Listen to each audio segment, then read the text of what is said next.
안녕하세요. 사연에 빠지다의 DJ 민영입니다.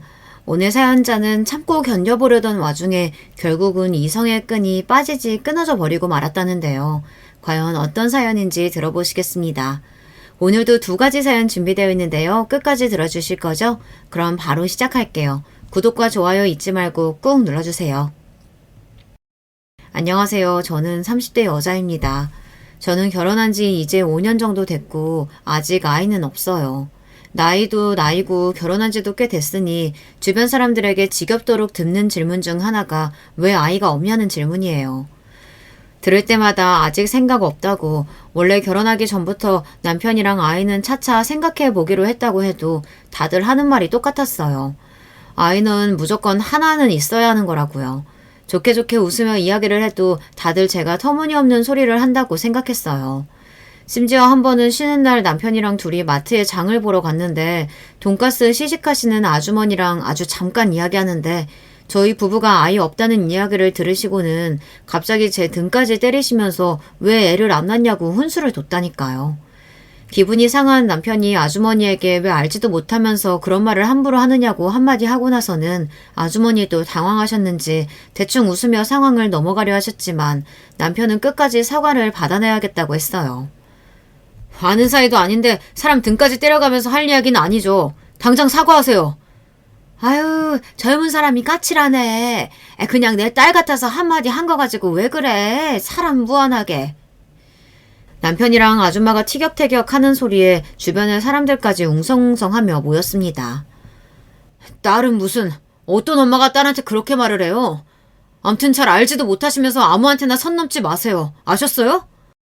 여보, 별일 아닌 거 가지고 왜 그래. 아주머니 무안하시잖아. 그만해. 그나마 다행인 건 제가 옆에서 말리니 남편도 금방 구겨진 표정을 풀고 카트를 끌고 가버렸다는 겁니다. 마트를 나와서도 남편은 화가 풀리지 않는지 연신 짜증을 냈어요. 우리가 애를 낳든 말든 도대체 무슨 상관이라고 멋대로 훈수를 두고 난리야. 진짜 우리나라 아줌마들이 문제라니까. 그냥 농담하신 거 가지고 뭘 또 그렇게까지 예민하게 굴어. 우리가 그런 소리 한두 번 들어? 물론 저도 저에 대해 잘 모르는 사람들에게 그런 이야기를 들을 때마다 남편 못지않게 기분이 상해요. 하지만 말 그대로 나에 대해 모르는 사람들이 그냥 하는 소리인데 굳이 예민하게 받아들일 필요 없다고 생각했습니다. 남편과 저는 어릴 때부터 한 동네에서 자란 동창이에요. 초등학교, 중학교 같이 나왔습니다. 지금의 시누이인 남편의 동생과도 언니 동생 하면서 친하게 지냈어요. 제가 성인이 된 후 오랜만에 시누이 집에 놀러 갔다가 군대를 제대하고 나온 남편을 만나 다시 알고 지내게 됐거든요. 몇 년 가깝게 지내다가 자연스레 연애하고 결혼했습니다. 남편이 원래 학교 다닐 때도 공부만 하고 친구는 별로 없어서 당시에는 제가 썩 좋아하지 않았었는데 어른이 되고 나서 보니 그런 모습이 오히려 멋있게 보이더라고요. 남편이 명문대를 나와 석사까지 마치고 대기업 연구원으로 취직했거든요. 제가 속물근성이 있는지 능력 있는 남편의 모습이 멋있게 보였습니다. 그래서 결혼까지 하게 된 거예요. 저와 남편은 성격이 정반대예요. 저는 무슨 일이 생겨도 크게 동요하지 않고 그러려니 하고 넘기는 성격인데 남편은 굉장히 예민하고 차가운 성격이라 누가 듣기 싫은 소리를 하면 잘 넘어가지를 못해요. 한번 기분이 상하면 상대방에게 사과를 받아야만 항상 상황이 정리됐습니다.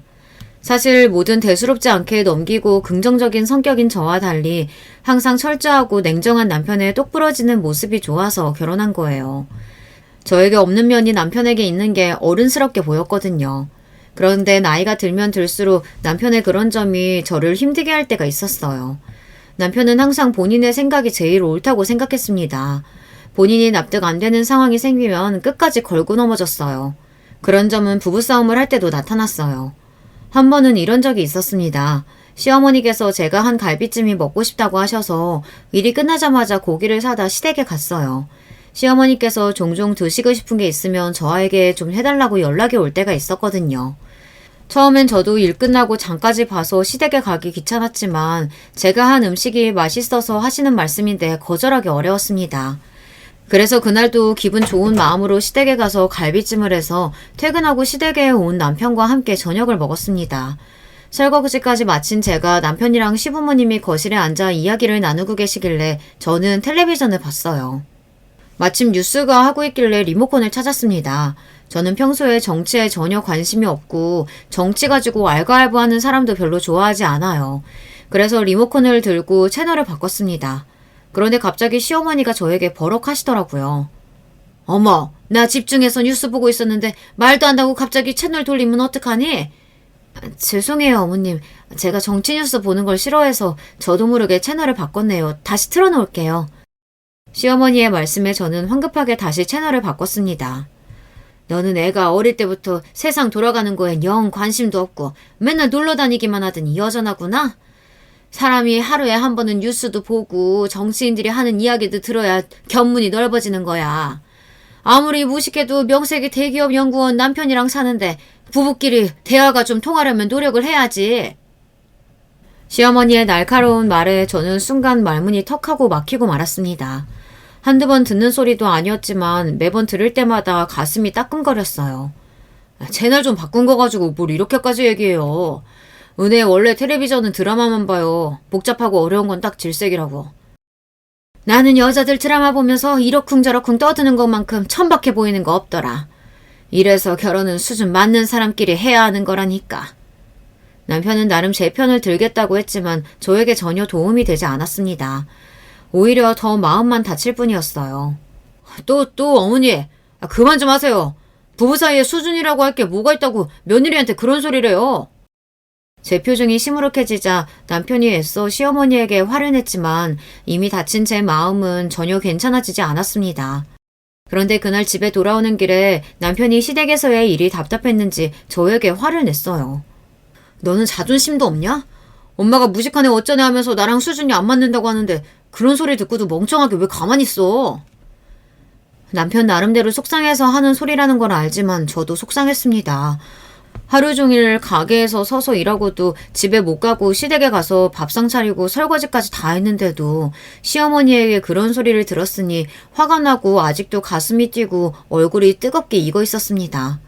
그런데 남편까지 저에게 답답하다며 구박을 하니 화가 나더라고요. 나라고 뭐 성질이 없어서 이 시간에 시댁까지 가서 밥하고 설거지까지 하면서 참고 있는 줄 알아? 어차피 내가 말해봐야 어머니가 보시기엔 부족하고 마음에 안 드는 며느리니까 그러니까 나도 그냥 꾹 참고 있는 거라고. 지금 이 와중에 너는 우리 집에 가서 밥하고 설거지한 게 억울하냐? 남편은 또 이상한 방향으로 불똥이 튀었습니다. 남편의 행동에 저도 화가 나고 답답해서 한마디 더 했어요. 그럼 요즘 세상에 어떤 며느리가 퇴근하고 시댁 가서 밥을 차려. 당신도 그래. 내가 힘들게 장보고 상까지 차렸으면 양심적으로 설거지라도 해야지 어떻게 가만히 있어? 그렇게 하기 싫었으면 하지 말지.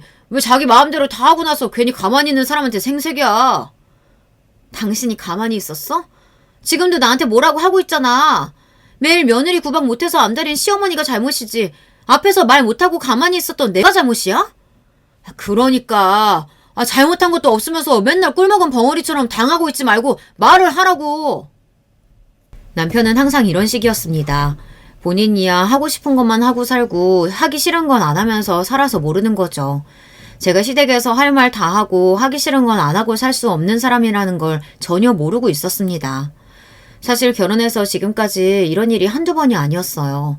사실 시어머니께서 결혼 전부터 저를 좋아하지 않으셨어요. 어릴 적 동네에서 그냥 알고 지낼 때야 저에게 아무 관심도 없으셨으니까 몰랐지만 알고 보니 제가 시누이랑 어울려 다닐 때부터 저에 대해 썩 좋지 않으셨나 보더라고요. 집도 가난하고 공부도 잘 못하는 제가 남편과 엮일 줄은 생각도 못하셨나 봐요. 저와 남편이 처음 결혼하겠다고 시댁에 인사 갔을 때 시어머니는 농담하지 말라고 그런 거로 장난치는 거 아니라고까지 하셨습니다.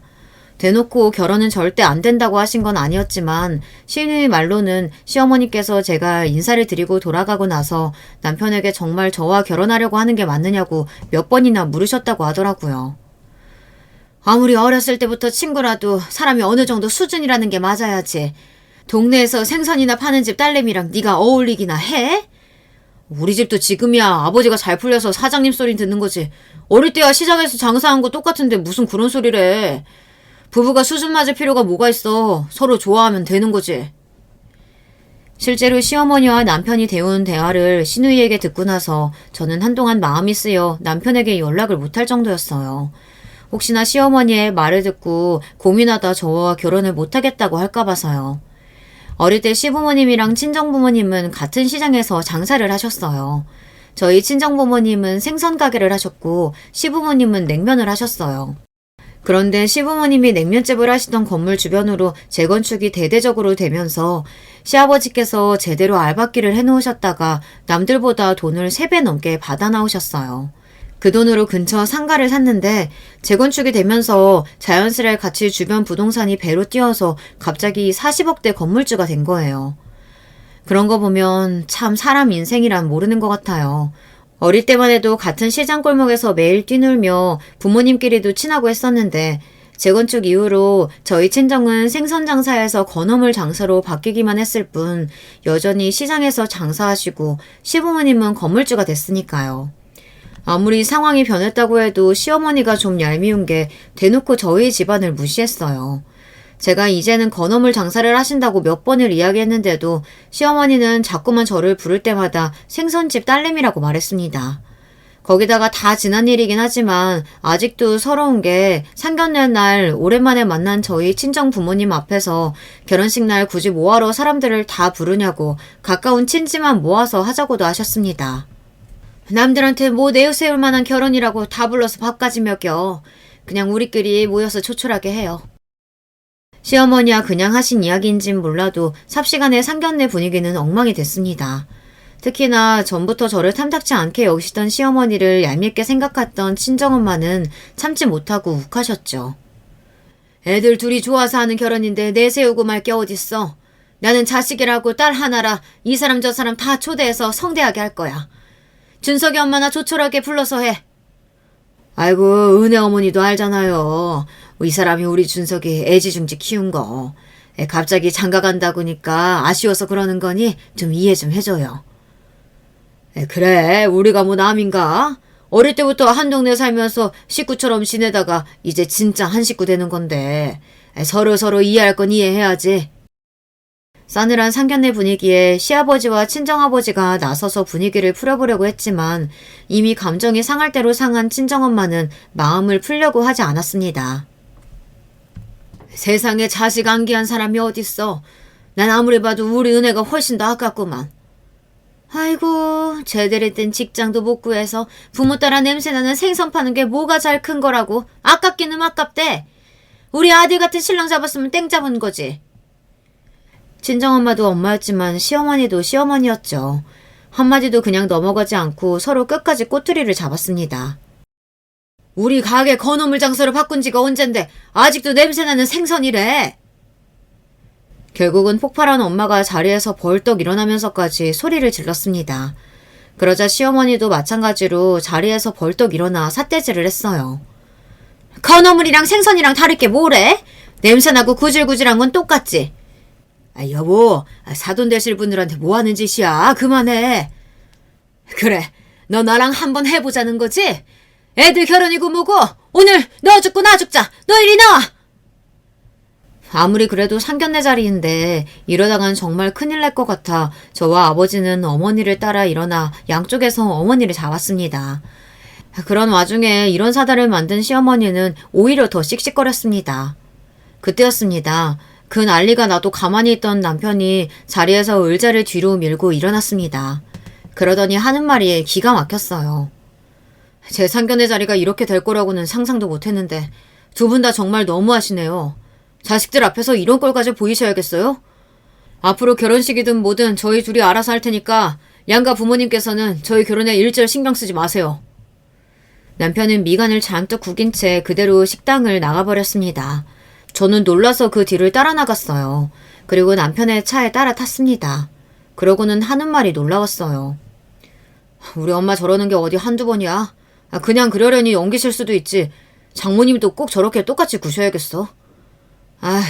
저 식당 회사 선배 형네 가게라 어렵게 예약해 준 건데 이제 회사에도 우리 집 막장 집구석이라고 소문 다 나게 생겼다. 진짜 쪽팔려. 남편 성격상 나서서 우리 집 편을 들어줄 거라고는 생각 안 했지만 그 와중에 남편은 자기 걱정만 하고 있더군요. 상견례 한 식당이 회사 선배 형네 가게인데 오늘 일이 금방 회사에 소문이 날 거라며 남편은 아직 일어나지도 않은 일을 걱정했어요. 지금 그런 걱정할 때야? 결혼 앞두고 양가 어머님이 저렇게 싸우셨는데? 두 분이 싸우시든지 말든지 우리랑 무슨 상관이야. 그렇다고 결혼 안 할 것도 아닌데. 남편이 저와 많이 다른 사람이라는 거야 진작 알고 있었지만 이 정도로 생각하는 게 다를 줄은 몰랐습니다. 제 마음을 몰라준다고 해서 남편이 원망스럽지는 않았습니다. 남편은 원래 어릴 때부터 본인의 부모님을 별로 좋아하지 않았어요. 돈 조금 더 벌겠다고 알바끼까지 해서 주변에 다 재건축이 들어갔는데 장사도 안 하면서 끝까지 남아 버틴 것도 쪽팔렸고 그 돈으로 건물 좀 샀다고 무슨 부자처럼 구는 것도 싫다고 했었어요. 그렇다 보니 남편은 뭐든지 결정을 할 때 본인이 알아서 결정하고 행동했어요. 부모님께 도움도 일절 받지 않았고요. 남편이 그런 사람이다 보니 아마 남편도 저를 이해하지 못할 거예요. 저야 어릴 때부터 특별히 좋아하는 것도 잘하는 것도 없이 살다가 점수 대충 맞춰 대학 나와 지금은 부모님 가게에서 일하고 있으니까요. 평생 쉬지 않고 열심히 살아온 남편이 보기에는 이런 제가 답답하고 이해도 안 될 텐데 그래도 연애하는 동안 싫은 내색 안 하고 잔소리 한 번 안 하는 거 보면 남편이 저를 많이 좋아하고 있다고 느꼈습니다. 그래서 결혼도 결정한 거고요. 식당 룸 안에서 일어난 일이라 직원들도 못 들었을 거야. 괜한 걱정하지 마. 남편에게 서운한 점이 없는 건 아니지만 남편도 저의 부족한 점을 항상 이해해주니 저는 애써 예민하고 날카로운 남편의 성격을 받아주고 보듬어주려고 노력했어요. 그렇게 저와 남편은 상견례 날 양가 부모님의 불미스러운 일을 제대로 마무리하지 않은 채 결혼식을 올렸습니다. 결혼식을 준비하는 내내 친정엄마의 잔소리와 원망 섞인 소리를 듣느라 저도 죄송스러운 마음이 있기는 했지만 남편 말대로 우리 둘이 좋아서 하는 결혼식이니 우리가 알아서 하면 되는 거라고 여겼습니다. 그런데 살다 보니 이게 또 항상 제 마음 같지는 않더군요. 저도 남편도 서로를 향한 마음이 영원히 변하지 않을 줄 알았는데 둘 다 사람이다 보니 서서히 변해갔습니다. 결혼하기 전 남편과 상의해서 결정한 내용이 있었어요. 먼저 결혼은 해도 아이는 필수라고 생각하지 않는 것. 두 번째, 각자의 수입이나 지출은 알아서 관리하고 절대 간섭하지 않을 것. 마지막, 아무리 부부라고 해도 평일이든 주말이든 모든 걸 함께 공유하려고 하지 않을 것. 대부분 남편이 요구한 상황이긴 했지만 저도 특별히 어려울 것 같지 않아 다 동의했어요. 주변에서는 다들 아이 없이 정말 살 수 있냐, 부부끼리 얼마를 벌고 얼마를 쓰는지 모르고 산다는 게 말이 되냐, 그런 말들이 많았지만 저는 나쁘지 않다고 생각했어요. 결혼 전 제가 남편이 좋았던 이유도 저에게 간섭하지 않고 잔소리하지 않아서 좋았던 거니까요. 그런데 좋은 방향으로 생각했던 이 규칙들이 막상 결혼하고 나니 자꾸만 제 발목을 잡았습니다. 한 번은 이런 적이 있었어요. 제가 부모님과 함께 일하는 시장에 모임이 하나 있는데요. 시장에서 장사하는 제 또래 언니 친구들이 만든 모임인데 한 달에 한 번 정도 부부끼리 여행도 가고 술자리도 갖고 하는 모임입니다. 모임을 하는 언니나 친구들이랑 저도 친한데 제가 결혼을 늦게 한 편이라 저는 정작 부부 모임에는 가본 적이 없었어요. 그래서 결혼하게 되면 저도 그 모임에 갈 수 있을 테니 은근 기대하고 있었습니다. 그래서 제가 결혼하고 첫 달 모임에 남편에게 함께 갈 수 있는지 물어봤습니다. 처음 참석하는 거라 모임 사람들이 일정을 우리 부부에게 맞춰주기로 했다고요. 그런데 제 말에 남편이 불편한 티를 확 냈어요. 당신 결혼 전 약속했던 마지막 규칙 까먹었어? 아무리 부부라도 서로의 일정이나 계획 공유하려고 하지 말자고 했잖아. 그래서 미리 말하는 거잖아. 당신 가능한 날 시간 맞춰서 가자고. 저는 남편의 말과 의도가 무슨 뜻인지 정확히 이해가 되지 않았습니다. 제가 생각한 마지막 규칙은 서로 피곤하고 쉬고 싶을 때 갑자기 영화를 보러 가자고 조른다거나 미리 말도 없이 친정이나 시댁에 가자고 한다거나 이런 걸 하지 말자는 정도로 생각했어요. 내가 당신 같이 일하는 사람들 모임에 뭐하러 가? 당신이나 갔다 와. 남편은 아예 모임에 갈 생각이 없다는 말이었어요. 부부 동반 모임인데 나만 어떻게 혼자 가? 결혼 전부터 내가 말했잖아. 나랑 친한 언니랑 친구들이라고. 나도 결혼하면 꼭 가고 싶다고. 저는 너무 황당하고 억울해서 목소리까지 커졌습니다. 아무리 가기 싫어도 그렇지 어떻게 생각도 안 해보고 곧바로 안 간다고 할 수 있는지 모르겠더라고요. 내가 언제 내 친구들 모임이나 직장 사람들 모임에 당신더러 같이 가자고 한 적 있어? 나는 당신 불편할까봐 미리 배려하는 거야. 당신도 나를 위해서 좀 배려해줬으면 좋겠어. 남편을 보고 있으면 항상 말은 그럴듯하게 하는 것 같았지만 결론적으로 보면 항상 본인이 하고 싶은 대로 했습니다.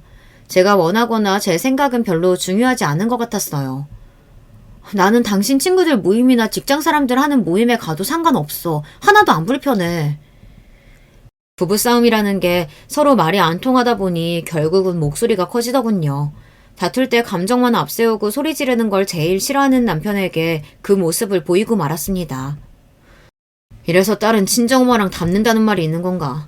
너 지금 장모님이랑 말투며 표정이며 똑같아. 남편은 좋게 말해서 이성적인 거지 가만 보면 사람이 참 싸가지가 없습니다. 융통성도 없고요. 하다하다 친정엄마까지 들먹이며 사람을 바보로 만들더군요. 남편에 대해 모르는 게 없다고 자부하는 저지만 남편이 저럴 때마다 속이 골타골타 터질 것 같아요. 남편과 살아보니 사람이 능력만 있다고 다가 아니더군요. 공부만 하고 주변에 친구가 없어서 그런지 사람이 참 융통성이 없었어요. 시댁에서야 시부모님 두 분 다 남편의 말이라면 다 옳다고 떠받들어주지만 저희 친정은 그렇지가 않았어요. 결혼 전부터 양가 어머님 사이가 좋지 않았기에 결혼하고 나서도 친정엄마나 시댁이나 남편에 대한 마음이 썩 좋지 않았습니다. 그래도 딸이랑 사는 사위이다 보니 저희 시어머니처럼 대놓고 남편을 무시하거나 뭐라고 하지는 않으셨지만 남편이 눈에 거슬리는 행동을 하면 참지 않으셨죠. 어느 날이었어요. 결혼하고 몇 년 됐을 때였는데 명절이라 남편이랑 친정에 갔습니다. 어느 명절과 마찬가지로 시댁에서 받은 스트레스로 제 컨디션이 좋지 않았습니다. 매번 그랬겠지만 제가 좋아서 한 결혼이니 친정 부모님 앞에서 티를 내고 싶지 않아 애써 기분 좋은 척 했어요. 그런데 제가 아무리 연기를 해도 부모님은 제 낯빛만 봐도 모든 걸 다 알고 계셨어요. 안 그런 척 하려고 했는데도 엄마는 자꾸만 어디가 아픈 거냐, 무슨 일이 있는 거냐 물으셨습니다. 저는 괜찮다고 별일 아니라고 했어요. 그러자 눈치 없는 친정아버지께서 갑자기 뜬금없는 소리를 하셨어요. 혹시 우리 딸이 임신한 거 아니야? 살도 좀 빠지고 눈도 퀭한 게 영 컨디션이 안 좋아 보이는데. 저와 남편이 아이 생각은 없다고 결혼 전부터 미리 말씀을 드려서 시부모님은 저희 앞에서 손주 이야기는 일절 안 하세요. 시부모님도 마음속으로야 당연히 손주를 원하시겠지만 평소 남편 성격을 잘 알다 보니 굳이 입 밖으로 꺼내지 않으시는 거죠. 하지만 친정부모님은 손주에 대해 아직도 포기를 못 하셨어요. 저희가 때가 되면 애를 가질 거라고 기대했죠. 그런 친정부모님 마음을 이해 못하는 건 아니에요. 시댁이야 저희가 아니어도 시누이 부부가 있지만 저희 친정에는 저 말고 다른 자식이 없거든요.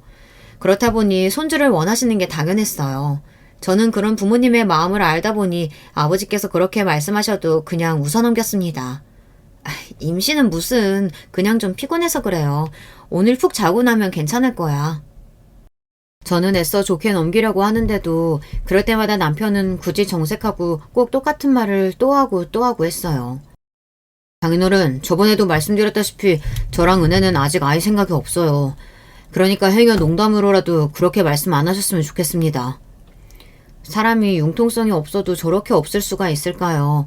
그냥 좋게 좋게 넘어가자는 말을 남편은 전혀 모르는 사람이었어요. 그런 남편의 성격을 가만히 봐주지 못하는 건 친정엄마도 마찬가지였습니다. 자네야말로 답답한 소리 좀 그만하게. 우리 은혜가 어릴 때부터 아기든 동물이든 얼마나 좋아했는데 이게 다 자네가 애 생각 없어서 우리 은혜한테 강요하는 거잖아. 엄마 아니야. 우리 둘 다 애는 무조건 안 낳겠다는 게 아니라 지금은 아직 애 낳을 생각이 없다는 거지. 지금은 일이 더 중요할 때니까.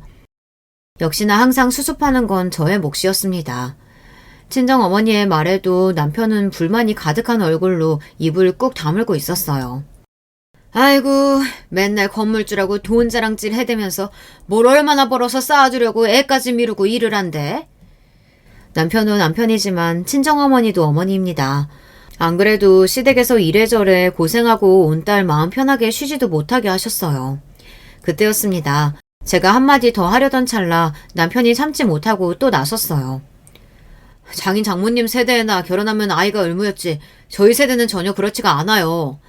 세상에 할 일이 얼마나 많은데 저는 자식한테 평생 발목 잡혀가며 살고 싶지 않습니다. 순간 집안에 정적이 흘렀습니다. 웬만해서 모든 말을 다 받아치는 친정어머니마저 말문이 막혔는지 어안이 벙벙하다는 눈빛으로 혀만 끌끌 찼어요. 명절이라고 오랜만에 친정에 간 거였는데 역시나 또 남편 때문에 분위기가 흐려져 대충 저녁만 먹고 집에 왔습니다. 그날도 집에 돌아와 저는 남편이랑 티격태격 했습니다. 남편을 도무지 이해하려고 해봐도 이해가 되지 않아서요. 나도 시댁에 가서 별의 말만 다 들어도 웬만하면 다 참고 오잖아. 내가 백날 이야기한다고 해서 어른들 생각 안 바뀌니까. 근데 당신은 우리 집에 갈 때마다 부모님 하시는 말씀에 꼭 그렇게 토를 달아야 직성이 풀려? 그냥 좀 웃으면서 넘길 수 없어? 진심으로 궁금해서 남편에게 물었습니다. 남편과 살면 살수록 느끼는 건데 남편은 냉정하고 이성적이라기보단 사회성이 좀 부족해 보여요. 아니면 자기 자신 말고 다른 사람의 생각이나 마음 같은 건 전혀 신경 쓰지 않는 것 같았습니다. 시어머니는 제 자존감을 뭉개가며 할 말 못할 말 구분 안 하고 하세요. 그래도 저는 참습니다. 반면에 저희 친정부모님이 하시는 정도는 보통 부모라면 다들 하시는 이야기예요. 그런데도 남편은 본인이 하고 싶은 말을 참으면 죽기라도 하는 병에 걸리기라도 한 사람처럼 할 말이 있으면 참지를 못했어요. 시어머니도 시어머니였지만 남편의 그런 모습에 저는 슬슬 지쳐갔습니다. 그러던 어느 날이었어요. 시댁이든 친정이든 힘든 일이 있더라도 삶은 또 살아야 하니 애써 지난 일은 잊고 열심히 살았습니다. 저는 시장에서 일하다 보니 새벽 5시에 일어나서 출근해요. 남편도 워낙 부지런한 사람이라 제가 일어날 때 같이 일어납니다. 대신 남편은 헬스장에 운동하러 가요. 본인 몸이나 건강을 굉장히 챙기거든요. 운동 가기 전에 제가 만들어준 샐러드와 과일 주스를 가지고 나갑니다. 물론 자기 건강 챙기고 몸 챙기는 거 좋습니다. 그런데도 그것마저도 저를 피곤하게 하니 힘들었어요. 혹시나 제가 장을 못 봐서 샐러드나 주스가 부실하면 그렇게 인상을 쓰고 구박했습니다. 내가 아침상을 거하게 차려달라는 것도 아니고 고작 샐러드랑 과일 몇 개 갈아주는 건데 그것도 귀찮아서 점점 부실해지는 거야? 고작이라니. 나도 출근 준비하면서 매일 야채 사서 씻고 다듬는 게 얼마나 힘든 일인데. 오늘 퇴근하고 오면서 재료 사올 테니까 오늘은 그냥 좀 먹어. 남편이 그런 소리를 할 때마다 저는 서운하다 못해 서럽습니다. 사실 제가 말을 안 해서 그렇지 저도 새벽에 나가서 저녁에 들어오는데도 집안일은 전부 다 제가 해요. 항상 뭐든 공평하게 철두철미한 사람이 집안 돌아가는 일에는 전혀 관심이 없습니다. 결혼 초기에는 할 줄 몰라서 그런가 보다 싶어 한두 번 제가 가르쳐줬어요. 밥이나 설거지는 몰라도 청소, 빨래하는 정도는 할 수 있겠지 싶어 가르쳤습니다. 그런데 몇 번을 가르쳐줘도 먼저 하려고 하지를 않았어요. 심지어 본인은 손 하나 까딱 안 하면서 잔소리는 또 어지간히 해댑니다. 한 번은 쉬는 날이라 좀 늦게까지 잠을 자고 있는데도 남편은 무슨 급한 일이라도 있는 것처럼 다급하게 깨우더라고요. 저는 피곤해서 잘 떠지지도 않는 눈을 간신히 떴어요. 그러자 남편이 웬 티셔츠를 들고 제 앞에 들이밀더군요. 나 오늘 회사 체육대회라 이 티셔츠 입고 간다고 했잖아. 안 데려놨어? 저는 순간 꿈을 꾸는 줄 알았습니다. 평소에 잘 입지도 않는 면 티셔츠를 들이밀면서 안 데려놨냐고 하는데 기가 막혀서요. 오늘 체육대회라며 누가 셔츠도 아니고 면 티셔츠를 다려서 입어. 저는 살다 처음 들었습니다. 면 티셔츠를 다리미로 다려서 입는다는 소리를요. 암튼 남편은 뭐든지 유난이었어요. 아무리 회사 체육대회라도 회사 사람들이랑 하는 건데 평소처럼 깔끔하게 입고 가야지. 다 구겨진 티셔츠나 입고 가야겠어. 저도 전날 너무 일이 많아 피곤해서 그런지 남편의 말 하나하나가 다 거슬렸습니다. 저는 순간 욱해서 이불을 차고 침대에서 벌떡 일어났어요. 당신이 체육대회에 깔끔하게 입고 가고 싶었으면 진작에 다려놨으면 됐잖아. 그걸 왜 내가 다려? 내가 다림질을 어떻게 해. 결혼 전에는 엄마가 항상 내 속옷까지 다려줬었는데. 짐심 남편의 태도가 너무 짜증나서 울분이 단전에서부터 끌어올랐어요. 내가 당신 엄마야? 당신 엄마가 해주던 일을 왜 나한테 이야기해? 그까지 티셔츠가 그렇게 중요하면 지금이라도 엄마한테 가서 다려달라고 하든지. 평소와 달리 더 흥분한 저의 모습에 남편도 더는 할 말이 없었는지 들고 있던 티셔츠를 획 가지고 나가버렸어요. 저도 참을 만큼 참았습니다. 부부라는 게, 가족이라는 게 모든 일방적인 희생만 있으면 안 되는 것 아닌가요? 남편은 결혼 전과 똑같이 사는 것 같은데 제 삶만 달라졌습니다. 지금까지 살면서 누구한테 미움 한 번 받은 적 없이 귀하게 살았었는데 남편과 결혼하고 나서는 시어머니에게 말도 안 되는 구박을 당하는 것도 모자라 집에서 매일 신문 노릇을 하는 것 같았어요. 남편은 제가 필요한 부분이나 요구사항은 들어주지도 않으면서 본인이 원하는 것과 본인이 원하는 요구사항은 언제든 제가 다 들어주는 게 당연하다고 여겼어요. 그런데 얼마 뒤 믿기지 않는 일이 벌어졌습니다. 그날 남편이 몸이 좋지 않아 출근하지 않고 집에서 재택근무를 하고 있었어요. 평소 잘 아픈 사람이 아닌데 몸이 안 좋다고 하길래 저도 걱정돼서 가게에 나갔다가 일찍 집에 돌아왔습니다. 집에 돌아왔더니 남편이 씻고 있는지 욕실에서 물소리가 나고 방에 컴퓨터가 켜져 있더라고요. 저는 죽이라도 좀 끓여줄까 싶어 주방으로 가려던 참이었습니다. 그런데 남편의 컴퓨터 화면에 카톡창이 연신 반짝이더군요. 저는 호기심에 슬쩍 남편 컴퓨터를 확인했습니다. 남편이 대화하던 상대는 유대리라는 직원이었어요. 그런데 대화 내용이 일 이야기는 아닌 것 같더라고요. 자세히 보니 사적인 이야기를 하고 있었어요. 더군다나 그 사적인 이야기가 바로 제 이야기인 것 같더라고요. 우리가 애가 있어 뭐가 있어. 그까지 청소 빨래 정도는 본인이 할 수도 있는 거지. 꼭 불공평하다면서 꾸역꾸역 잘하지도 못하는 나한테 시킨다니까. 내가 이래서 애를 안 낳는다는 거야. 애 낳아봐. 이거 해라 저거 해라. 얼마나 잔소리하겠어. 에이, 부모님 반대까지 무릅쓰고 결혼할 만큼 좋아했다면서 이제 와서 왜 넘살이세요? 그거야 애가 순진하고 물러쳐져서 내 말이라면 죽는 신용이라도 할래니까 그래서 그런 거지. 근데 마누라도 나이 드는지 점점 드세져. 깡패 장모님이랑 완전 똑같다니까. 에휴, 과장님 드센 여자 안 좋아하시는데 큰일 났네요. 저는 순간 제 두 눈을 의심했습니다. 이게 정말 남편이 회사 후배와 주고받은 말이 맞나 싶어서요. 저는 너무 놀라고 화가 나서 죽이고 모고 그대로 집을 나와버렸어요. 저런 인간 뭐가 이쁘다고 죽을 끓여주겠어요. 마음 같아서는 아파서 죽든지 말든지 상관하고 싶지 않더라고요. 그날 이후로는 남편을 보는 게 불편했습니다. 그나마 있던 정마저 다 떨어진 건지 정말 눈도 마주치고 싶지가 않았어요. 그런데 마음이 불편한 건 저뿐만이 아닌 것 같더군요. 남편도 뭔가 전과 달라졌어요. 워낙 합리적인 걸 중요하게 생각하는 사람이라 원래 야근이나 회식도 잘 안 했어요. 항상 집에 와서 본인이 좋아하는 야구나 보고 책 보기 바쁜 사람이었거든요.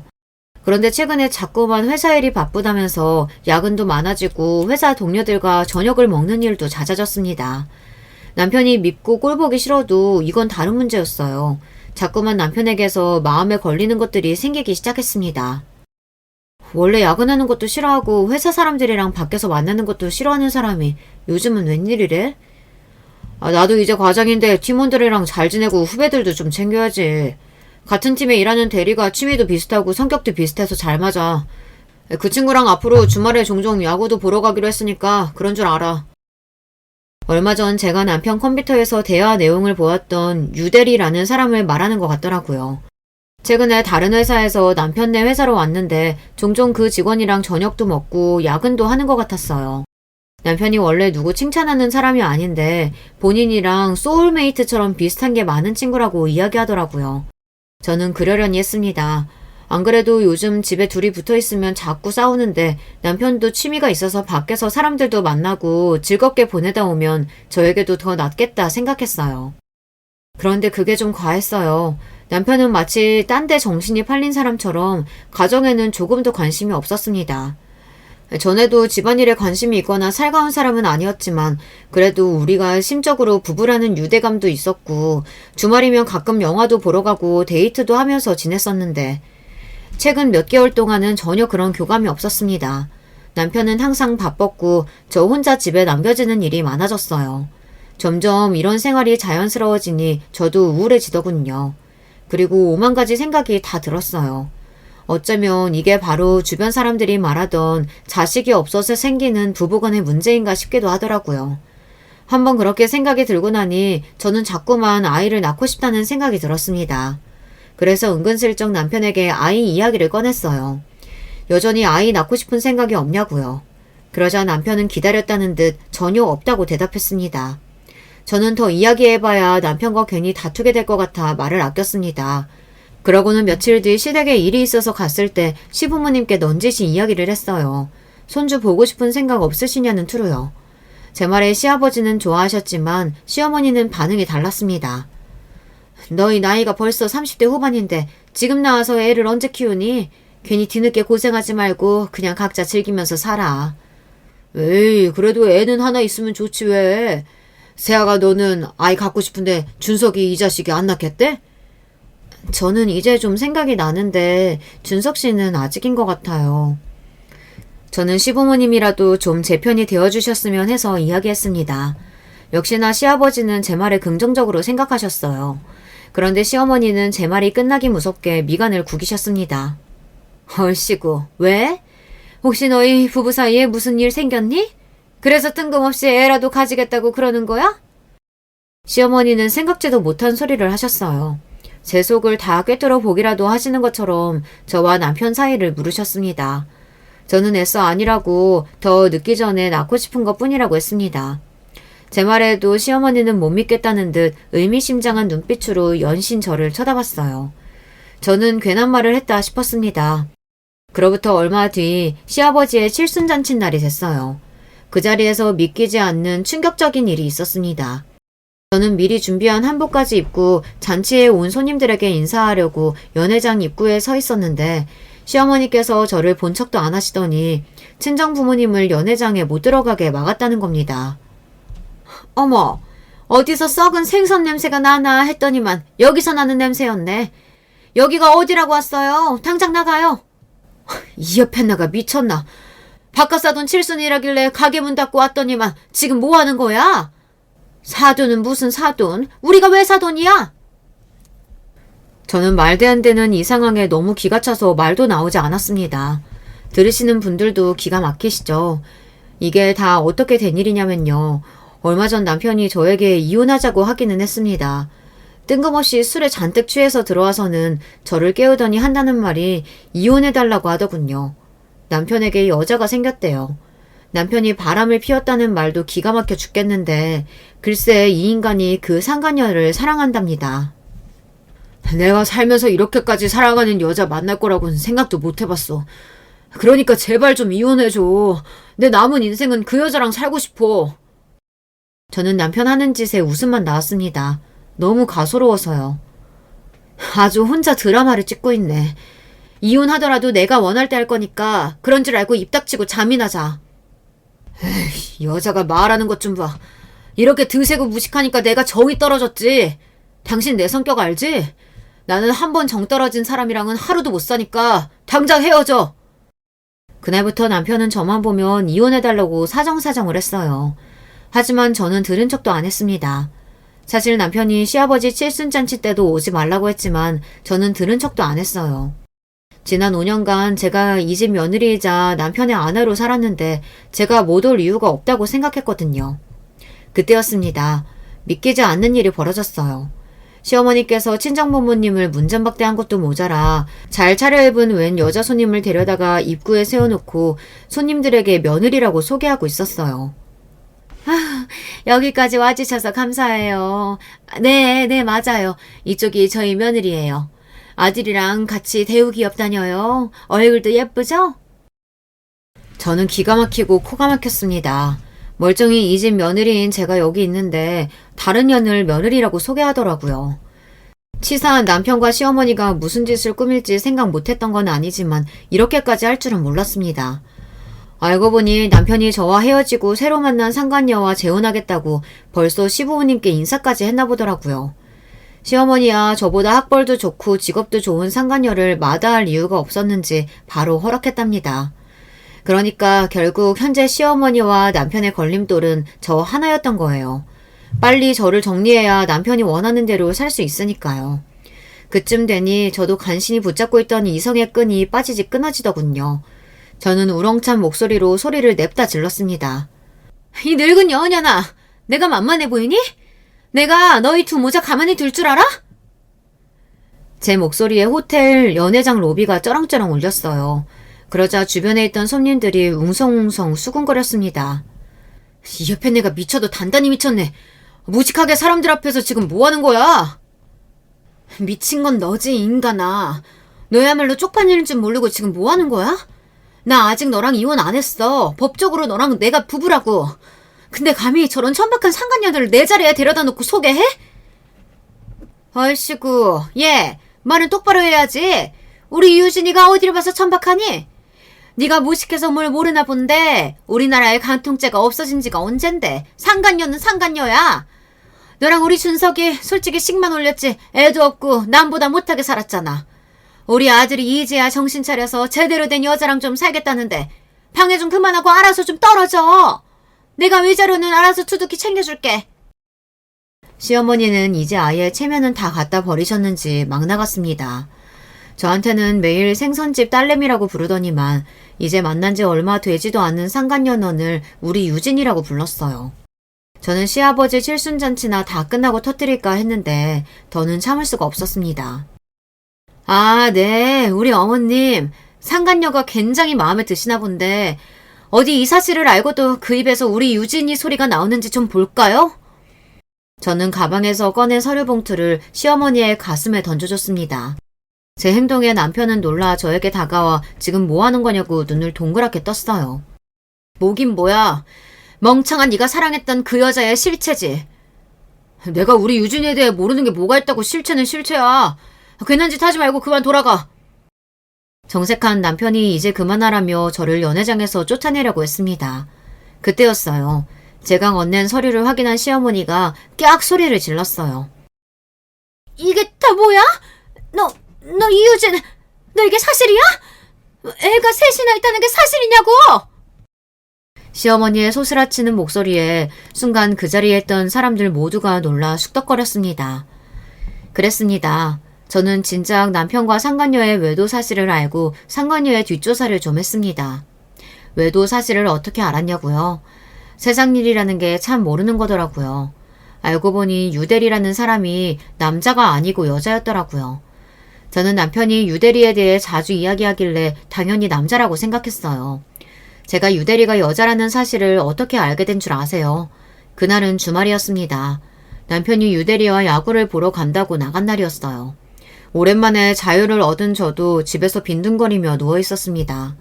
그런데 채널을 돌리다가 우연히 남편이 보러 갔다던 야구 중계를 보게 됐어요.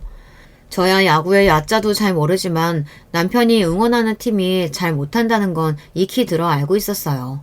그런데 웬일로 이기고 있더라고요. 오랜만에 야구장 간 건데 해타팀이 이기고 있어서 좋아하고 있겠네. 어머, 저게 뭐야? 저 사람 지금 저기서 뭐하고 있는 거야? 본인이 응원하는 야구팀이 맨날 진다고 징징거리더니만 때마침 남편이 직관하러 간 날 이기고 있으니 남편이 좋아하고 있겠구나 싶었어요. 잠깐 야구를 보다가 채널을 바꾸려던 그때 충격적인 장면을 제 두 눈으로 보고야 말았습니다. 운명처럼 한 선수가 홈런을 쳐서 공이 객석으로 날아가던 그 순간 야구장 카메라가 객석에 있던 남편을 잡았는데 남편 옆에 처음 보는 여자가 떡하니 앉아있더라고요. 심지어 둘이 좋아서 손을 꼭 잡은 모습이 그대로 텔레비전 화면에 잡혔어요. 아주 찰나였지만 저는 똑똑히 봤습니다. 순간 저는 가슴이 철렁하고 떨어지는 줄 알았습니다. 분명 회사 유대리랑 야구 보러 간다던 남자가 웬 낯선 여자와 함께 야구장에 있었어요. 그날 밤 팀의 승리가 너무 좋아서 유대리와 맥주까지 마시고 왔다는 남편은 샤워하고 나오자마자 잠들었습니다. 저는 곧바로 남편의 핸드폰을 들고 거실로 나와 남편의 핸드폰을 뒤졌습니다. 통화 기록은 말 그대로 유대리밖에 없었어요. 저는 찜찜한 마음에 카톡에 들어가 유대리의 프로필 사진을 확인했습니다. 유대리의 프로필 사진은 마침 오늘 야구장에서 찍은 본인의 사진이었어요. 저는 왜 생각하지도 못했을까요? 유대리가 여자일 거라고요. 유대리는 여자였습니다. 저는 그날 밤 너무 혼란스러워서 잠도 제대로 자지 못했어요. 어디까지가 진실이고 무엇이 거짓인지 구분이 되지 않아서요. 바로 그날부터 저는 남편과 상간녀의 뒤를 밟았습니다. 둘이 아주 불이 붙었는지 주변 눈치도 안 보고 바람 피우는 증거가 수두룩하더군요. 일주일에 두세 번씩 모텔에 가는 사진과 둘이 주고받은 메신저 사진, 그리고 남편의 비밀 SNS 계정까지 다 찾아냈습니다. 남편과 그 상간녀 연애 뒷조사를 하던 중 저는 놀라운 사실을 알게 됐습니다. 제가 운이 좋은 건지 나쁜 건지 인연이 보통 년이 아니더라고요. 남편네 회사에 오기 전 다녔던 회사에서도 스캔들이 생겨서 회사를 그만둔 거였어요. 알고 보니 인연이 상습적인 가정 파괴범이더라고요. 항상 유부남들에게 접근해 이혼하게 하고 남자 재산을 가로챘어요. 더군다나 애가 셋이나 있더라고요. 정식으로 결혼은 한 번도 안 했는데 낳은 애만 셋이에요. 애 셋이 다 생물학적인 아버지가 다르더라고요. 가관도 이런 가관이 없었습니다. 저는 절로 웃음이 나왔어요. 공부만 할 줄 알았지 세상 물정이라고는 모르더니만 남편이 당해도 제대로 당했어요. 저는 상간녀의 진짜 모습을 알고 난 뒤 며칠 동안 너무 속이 시원하고 고소해서 남편을 볼 때마다 안쓰럽다는 생각마저 들었습니다. 그런데 이 멍청한 인간이 술을 먹고 들어와서 저에게 이혼해달라며 사정을 하더라고요. 웃겨 죽는 줄 알았습니다. 제가 못 알아듣는 척 하는데도 자꾸만 사랑하는 여자가 생겼다고 하길래 괘씸해서 이 사실을 언제 알릴까 엿보고 있었어요. 그날이 바로 오늘 시아버지의 칠순날이었죠. 아이고, 이게 무슨 일이야. 이 멍청한 자식, 만나는 여자마자 도대체 왜 다 이 모양이야? 그럴 리가 없어. 유진아, 그치? 이거 다 거짓말이지? 시어머니는 사람들이 다 있는 호텔 로비에 벌러덩 누워버리고 남편은 상간녀 년의 바지가랭이를 잡았습니다. 상간녀는 이 상황에 쪽팔린지 남편을 밀쳐내고 호텔을 빠져나갔어요. 막장이 따로 없었습니다. 그 일 이후 남편과 시어머니는 망신을 제대로 당했습니다. 남편은 회사도 그만뒀어요. 그러든지 말든지 저와는 상관없는 일이었습니다. 저는 남편과 이혼했어요. 당연한 일이었죠. 저나 남편이나 서로의 밑바닥까지 다 봤으니 조금 더 함께 있고 싶지 않았습니다. 자존심 강한 사람이니 이혼 후에 저에게 연락도 하지 않지만 전 시누이에게 듣기로는 남편이 많이 후회하고 있답니다. 인생을 잘못 산 것 같다고 다시 시작할 수만 있다면 저와 다시 시작하고 싶다고 한대요.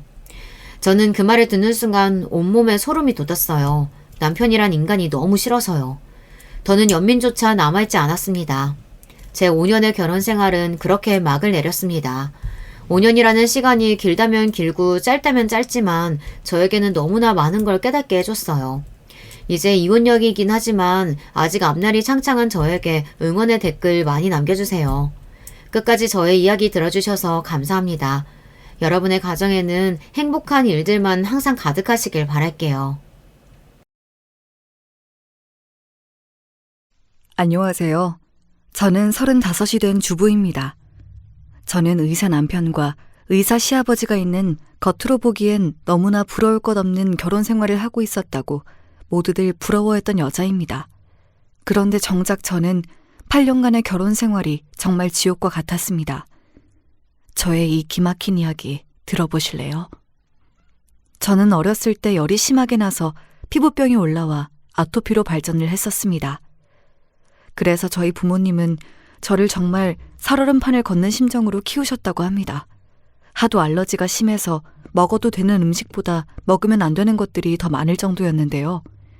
그 중에 제일 심했던 게 새우 알러지였어요. 그래서 저희 집은 어머니가 새우를 한 번도 밥상에 올리지 않으셨습니다.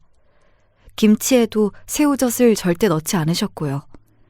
저한테는 새우 과자조차도 엄격하게 금지되어 있었습니다. 새우를 먹으면 목이 부어올라 호흡이 곤란해지는 건 물론이고 온몸에 두드러기가 나서 미친 듯이 긁게 되는 이런 알러지 심한 체질을 갖고 있었기에 저는 학교 급식을 먹을 때도 엄청나게 조심하게 되었습니다. 선생님과 조리원분들도 저를 알고 있었을 정도였으니 제가 얼마나 불편했었는지 청취자 여러분은 짐작이 가실 거라고 생각됩니다. 그렇게 식생활을 통제하면서 조심조심 살아가던 저에게 뜻하지 않은 사건이 일어났습니다. 대학교 4학년 졸업 전에 졸업여행을 갔던 저는 그곳에서 새우가 들어있는 음식을 먹고 큰일이 날 뻔한 것이었습니다. 저희과 학생들과 다 같이 제주도로 놀러 갔었는데 교수님이 해산물을 너무 좋아하시는 분인 거예요.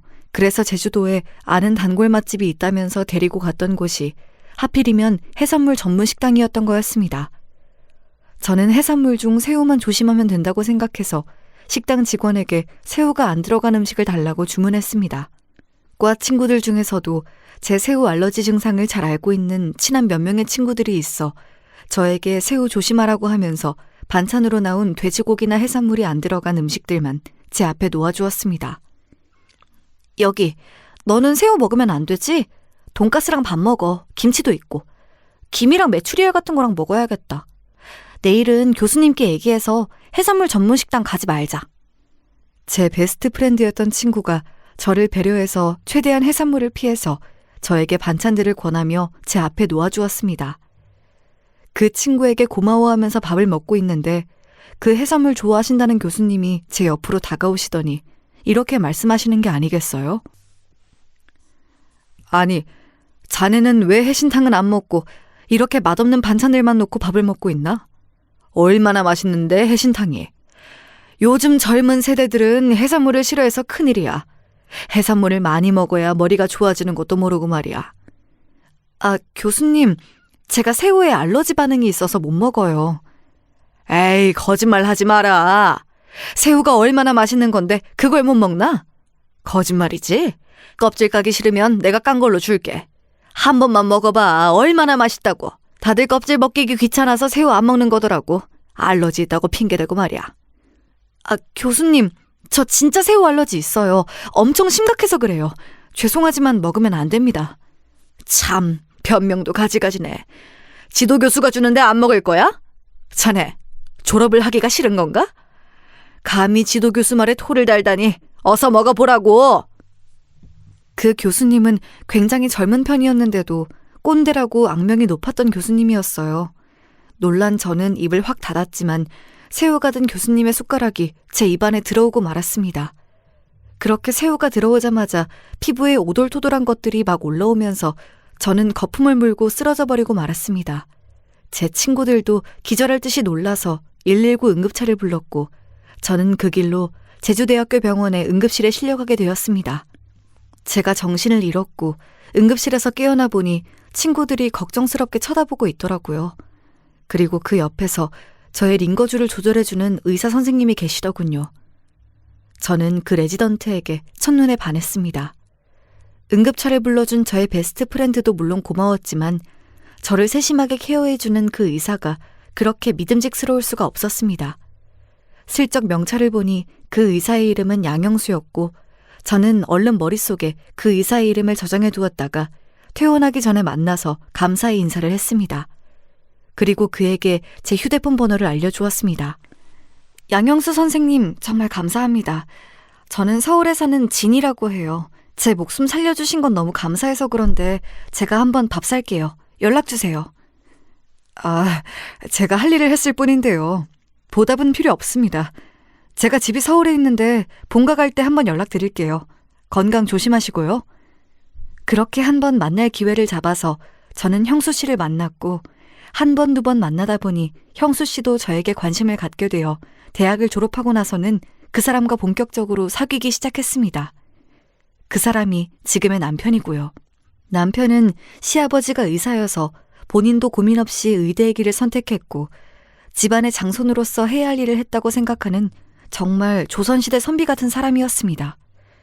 그러나 연애를 하던 시절에는 그런 바르지만 융통성 없는 성격조차도 좋아 보이는 것이었습니다. 제가 눈에 콩깍지가 많이 씌었었나 봅니다. 저는 형수 씨가 다른 여자들을 눈에 담기 전에 저한테 오도록 만들어야겠다고 생각했고 그 사람이 서울로 올라와 서울대학교 병원에서 당직을 설 때마다 도시락을 싸서 당직실로 찾아갔습니다.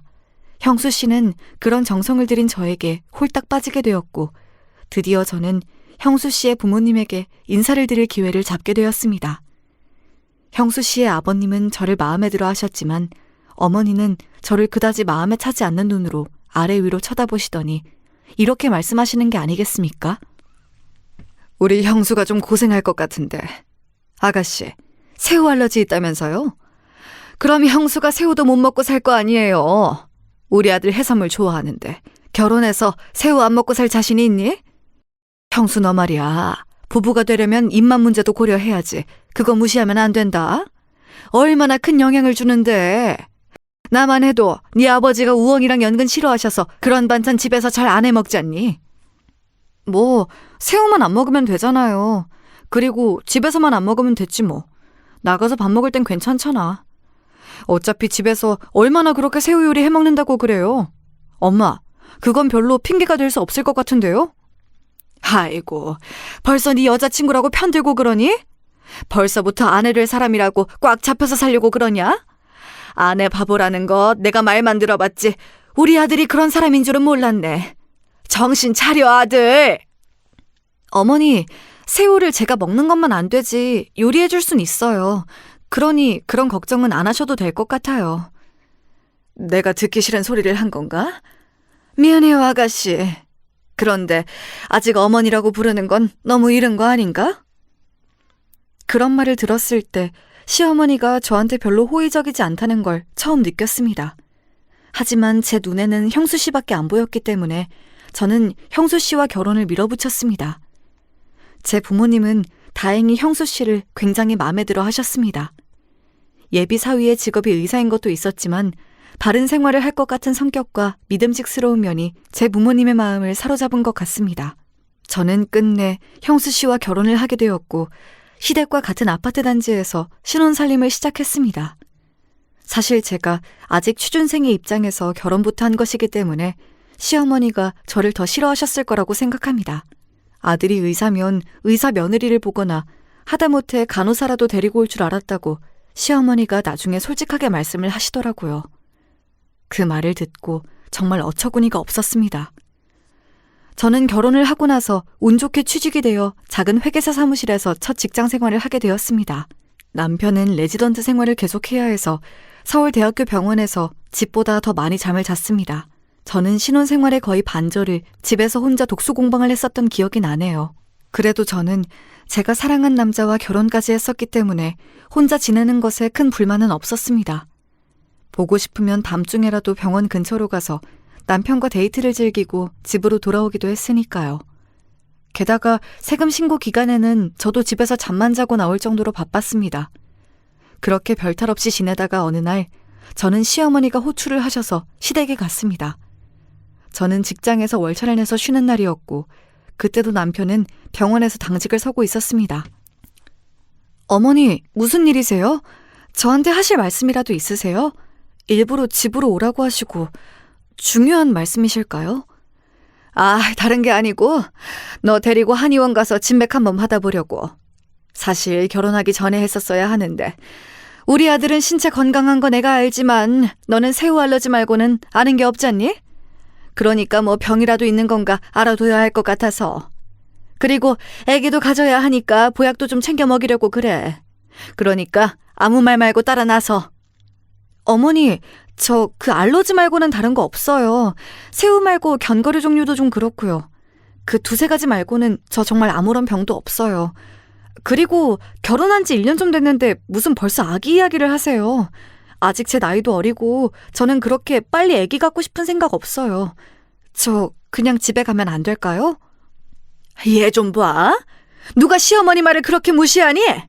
세상 어느 며느리가 너처럼 퇴발하진 애가 있는지 난 드라마에서나 봤다. 너 같은 앤 처음이야. 시어머니가 아니어도 어른이 말하면 그냥 네 하고 즉각 따라 나설 것이지 무슨 잔말이 그렇게 많아? 어머니는 너무 강경하게 한의원에 같이 가기를 종용하셨고 저는 어쩔 수 없이 그날의 월차를 한의원 가서 진맥하는 데에 다 써버려야 했습니다. 오랜만에 쉬는 날이고 저는 집에서 조용히 하고 싶은 걸 했으면 좋겠다는 생각이었는데 그날 하루를 다 망쳐버리고 말았습니다. 저는 어머니와 헤어지고 나서 집에 와서 혼자 화가 난 채로 술을 마셨습니다. 그러니 더 빨리 취하는 것이었습니다. 도대체 어머니는 무슨 생각하시는 거야? 지금이 조선시대도 아니고 내 생활인데 그것도 마음대로 못하나? 애기도 갖고 싶지도 않은데 무조건 임신을 전제로 노골적인 건강검진이라니. 참, 요즘 세상에 이게 무슨 시집살인 거야.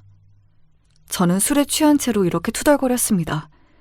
그러다 남편에게 이 사실을 말하고 시어머니 좀 말려달라고 부탁하려고 당직 서고 있는 남편에게 카톡을 했습니다. 형수 씨, 나야. 오늘 어머니가 같이 한의원 가자고 하셔서 정말 가기 싫었는데 갔다 왔어. 나 알러지 때문에 아무 약이나 먹으면 안 되는데 약도 잔뜩 지어주셨어. 자기가 어머니한테 다음부터 그러지 마시라고 말 좀 잘해주면 안 될까? 이렇게 카톡을 보내고 한참을 기다려도 남편은 답이 오지 않았습니다. 저는 답장 기다리다 지쳐서 12시가 지나기도 전에 씻지도 않고 잠들어 버렸습니다. 집안은 엉망진창으로 어지른 채로 말이죠. 다음 날 당직을 다 서고 남편은 새벽에 집에 온 것 같았습니다. 그래도 제가 어젯밤에 어지른 거실과 해놓지 않았던 설거지며 과자 조각들은 깨끗하게 치워져 있었습니다. 저는 남편이 웬일인지 의아해하면서도 고마웠습니다. 평소에는 너무 피곤해서 집에 오면 겨우 씻고 잠만 자기 바쁜 사람이거든요. 저는 남편이 좋아하는 밥과 된장찌개를 끓이기 시작했습니다. 음식 냄새를 맡고 일어났던지 남편이 제 등 뒤로 다가오며 말했습니다. 당신 일어났네? 어젠 무슨 일 있었어? 집안이 당신답지 않게 많이 어질러져 있던데. 내가 들어오자마자 피곤했는데도 다 치워놨어. 나한테 고맙지? 어제 내가 보낸 카톡엔 왜 답장 안 해? 어제 그거 기다리다 잠들었는데 아직까지도 안 왔더라? 당신 설마 익십한 거야? 제가 남편을 흘겨보면서 말했더니 남편은 의문스러운 표정을 지었습니다. 카톡이라니 무슨 카톡? 나 받은 거 없는데? 정말 안 왔어. 이것 봐. 남편은 자기 휴대폰 카톡을 열어 보여주었습니다. 정말 저는 눈을 의심할 수밖에 없었습니다. 제가 어제 보낸 카톡이 전혀 흔적도 없이 사라져버린 거였습니다. 나 정말 보냈단 말이야. 내 쪽의 카톡에선 남아있단 말이야. 누가 당신 휴대폰을 만졌을 리는 없고 이게 무슨 일이지? 남편은 제가 다른 사람이 휴대폰을 만졌던 거 아니냐는 뉘앙스의 말을 하자 흠칫하더니 곧 말을 더듬으면서 얼버무리려고 하는 것이었습니다. 아니 누가 남의 폰을 만져? 그럴 리가 없잖아. 카톡에 장애가 와서 내 쪽으로는 안 왔나 보지 뭐. 그건 그렇고 어제 카톡으로 하려던 말이 뭔데? 오늘 나 쉬니까 저녁 때 어디 가서 맛있는 거나 먹을까? 은근슬쩍 넘어가려는 남편을 두고 저는 출근을 해야만 했습니다. 그때는 조금 의심을 하긴 했지만 설마 남편이 저에게 거짓말을 하리라고는 꿈에도 생각지 못했기에 저는 그런가 보다 하고 넘어갔었습니다. 그때 더 자세히 캐물었어야 하는 거였는데 그러지를 못했던 게 지금에서야 너무 후회가 됩니다. 조금만 더 일찍 알았더라면 저도 이런 고생까진 하지 않았을 텐데 말이에요. 시어머니는 손자가 그렇게도 보고 싶으셨는지 저한테 1년간 쉬지 않고 한약을 지어주셨습니다. 저는 처음 3개월은 그래도 참고 한약을 먹으려고 노력했습니다. 하지만 너무 쓰고 먹기 힘든 역한 맛은 결국 한약 먹기를 거부하게 만들었습니다. 저는 나중에는 어머니께 한약을 받아서는 몰래 싱크대에 버리고 있었습니다. 아이는 생기지 않았죠. 어머니는 계속 이상하다 하시면서도 쉽게 포기하지 않았습니다. 이상하구나. 이 정도면 애가 생길 법도 한데 이 집 한약이 참 잘 듣는다고 했었는데 왜 너한텐 효과가 없니? 글쎄요. 저도 아기 가지면 좋겠지만 안 생기는걸요. 어머니, 그리고 저 병원 오는 거 좀 거북해요. 한약 냄새 맡는 것도 그렇고 침 맞는 것도 무섭고요. 아유, 그렇게 참을성이 없어서 어쩌니? 약 먹는 것도 정성이야. 네가 그렇게 건성으로 약 먹기 싫어하니까 신령님이 아기 점지를 안 해주시는 거 아니야? 세상에 맛있는 약이 어딨어? 네가 거부해서 몸이 약을 안 받아들이나 보다. 좀 쉬었다가 먹든지 해야지. 아휴, 요즘 젊은 것들은 참을성도 없고 자기밖에 모른다니까. 결국 저는 어머니의 성화를 뿌리치고 그 한약을 끊어버리는 데 성공했습니다. 그리고는 바로 산부인과에 가서 피임기구를 몸 안에 넣는 수술을 했습니다. 시어머니에게는 비밀로 하고 남편에게만 허락을 받았습니다. 남편 역시 그때는 제가 원하면 아기 가져도 늦지 않는다며 제 의견에 찬성을 해주었습니다. 아기는 제가 마음에서 이 결혼에 대해서 확신이 들 때 낳아도 늦지 않겠다고 생각했기 때문이었습니다. 지금 생각해보면 우리 부부 사이에 아기가 없었던 게 오히려 더 나았다는 생각이 들어 저는 그때의 선택도 잘했다고 생각합니다. 만약 남편과의 사이에 애가 있었다면 지금 일어나는 일들도 저는 더 견디기 어려웠을 거고 이 사람과 쉽게 헤어지지도 못했을 것이니까요. 그렇게 5년의 시간이 흘렀습니다. 저는 회계사 사무실 일도 익숙해지고 더 공부를 해서 저도 회계사가 되려고 자격증 공부를 시작했습니다. 남편도 레지던트를 마치고 전문의가 되었고요. 둘만 살다 보니 돈 쓸 일도 없어서 저희는 집을 사고도 저금이 많이 남아 있었습니다. 그래서 1년에 열흘 이상은 꼭 해외여행을 가며 둘이서 살아도 별 불만 없이 알콩달콩 살고 있었습니다. 시어머니의 간섭만 없으면 말이죠. 어머니는 그 후로도 저희 부부에게 손주 재촉을 하면서 그 외에도 한약방을 몇 군데 더 다니고 무슨 용하다는 무당에게도 데리고 가려고 하셨습니다. 하지만 저는 약은 참을 수 있어도 무당집은 절대 같이 못 간다고 어머니께 고집을 부렸습니다. 저는 모태신앙을 가진 교인이었고 친정 부모님도 독실한 기독교 신자셨거든요. 시어머니는 기독교 집안의 사람들도 그 무당에게 점을 보러 잘 다닌다고 하시면서 저를 설득해보려고 많이 회유하셨지만 저는 그 문제만큼은 양보할 수 없었습니다. 아니, 이 집 무당이 정말 용하다니까. 언제 악이 들어서는지도 잘 맞추고. 그러니까 한 번만 가자. 내가 너 잘 되라고 그러지 시어머니 좋으라고 그러니? 어머니, 죄송한데요. 저 그런 데는 못 가요. 제가 기독교 신자여서 그러니 그 부분은 이해 좀 해주세요. 부탁드릴게요. 5년이나 지났으면 지쳐서 포기하실 법도 한데 어머닌 끈질기게도 기회만 되면 무슨 용한 한의원이 있다면서 진맥을 받으러 가자고 저를 억지로 끌고 다니셨습니다. 그때마다 저는 어머니께 한약을 받아 싱크대에 버렸습니다. 전혀 먹고 싶은 마음도 안 들었고 아기를 갖고 싶은 생각도 없었으니까요. 남편은 대학병원에서 의사로 재직하면서 여전히 한 달에 반 정도는 집에 안 들어오는 생활을 했습니다. 저는 시간이 많이 남는데 남편은 전문의가 되었어도 바쁜 것에 변함이 없으니 저희 부부의 예전에 돈독했던 사이에 조금씩 균열이 가기 시작했습니다. 지방에 있는 대학병원에 협진을 간다면서 가기도 하고 학회가 지방에서 몇 날 며칠을 한다면서 집에 들어오지 않는 시간이 많아짐에 따라 저는 남편이 없는 생활에 점차도 익숙해져 갔고 우리는 같은 집만 공유하는 사이처럼 되어갔습니다. 저는 깨닫지 못했지만 남편은 꽤 오래 전부터 바람을 피우고 있었던 것이었습니다. 대학병원 의사가 지방 출장이라니 조금 이상하다는 생각은 가지고 있었지만 저는 그쪽 분야를 잘 모르니까 남편에게 대놓고 물어보지도 못했습니다. 남편의 부재는 처음엔 1박 2일이었다가 이제는 일주일이 되고 심하면 보름씩 집에 안 들어오는 날도 많아졌습니다. 저는 남편이 이렇게 잦은 외박과 출장을 다닐 때마다 부쩍 외로움을 느끼게 되었습니다.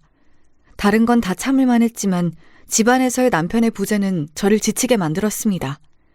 그래서 남편이 집에 안 들어올 때마다 저는 신경이 날카로워져서 화난 상태로 전화를 했었던 것입니다. 당신 또 늦어? 오늘은 또 무슨 일 때문에 그래? 미안하지만 먼저 자. 나 오늘 못 들어가. 병원이 비상이야. 수술이 몇 건 더 있어서. 정말 수술 때문에 늦는 거야? 혹시 딴짓하는 거 아니지? 바빠 죽겠는데 당신까지 그럴 거야? 그런 이상한 소리 할 거면 끊을게. 잘 자. 제가 이런 의심스러운 투로 말을 꺼내자마자 남편이 버럭 화를 내는 것이었습니다. 예전부터 제가 남편의 행적을 의심하는 듯한 말을 하면 과하다 싶을 정도로 화를 내거나 못 들은 척하고 말을 다른 식으로 돌리기를 반복해왔습니다. 저는 남편이 화를 내면서 전화를 끊어버릴 때마다 서러움에 눈물이 났습니다. 남들이 들으면 호강에 겨운 소리라고 할지도 모르겠지만 돈이 아무리 많으면 뭘 하나요?